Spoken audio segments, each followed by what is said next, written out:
What time is it?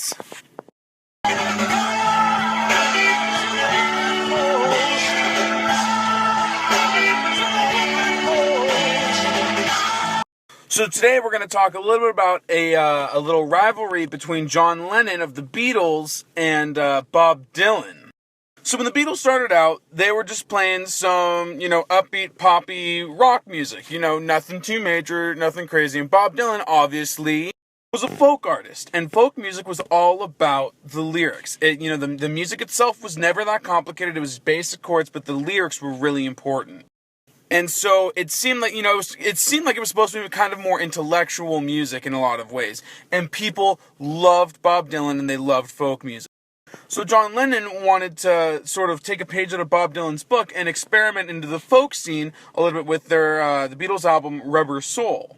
So if you listen to Rubber Soul, it's definitely got a more folksy acoustic sound to it. And there's one song in particular off that album that's incredibly important, and that's Norwegian Wood. Now, quick thing before I play you guys a little bit. George Harrison, he went over to India and actually spent time learning how to play the sitar prior to this. And he came to the Beatles and said, look, guys, can we write a song that I can, play the sitar in because I would really love to incorporate that into our music? And they were like, oh, that's weird, but sure. And so Norwegian Wood was written, it's really basic, but it incorporates the sitar, but it's also definitely taken in Bob Dylan's style. And I'll play you guys a little bit right now.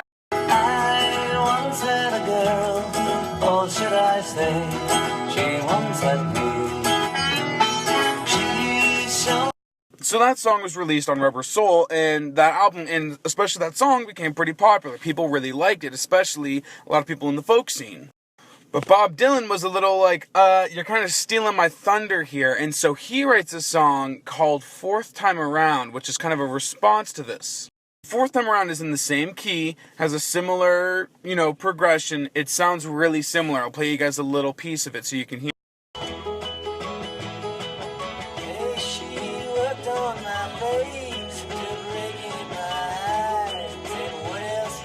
So as you can hear, it's really similar to Norwegian Wood in a lot of ways.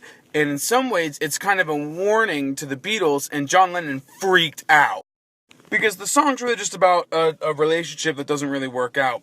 But at the very end, the last line of the song, Bob Dylan lays it out. And he says, I never asked for your crutch, so don't ask for mine. Kind of implying, hey, John Lennon, don't write my style. I'm not coming in here trying to copy you and make money off of the style that you've branded, so don't come in here and try to write music like me. And so John Lennon was terrified. So I'll play you guys that last little line so that you can hear Bob Dylan say that. And I never took much. I never asked for your crutch. And I don't ask for mine. Later on, John Lennon and Bob Dylan did patch things up, and later John Lennon did say that he thinks that it was more of like a lighthearted, poking fun at them. Nevertheless, he took it as a warning at the time, and he freaked out because of it, and so they stopped writing that style of music and kept progressing and writing new stuff. So that's what all I've got for today. Thanks for tuning in, guys, and make sure you check out next time for more music history with Steve.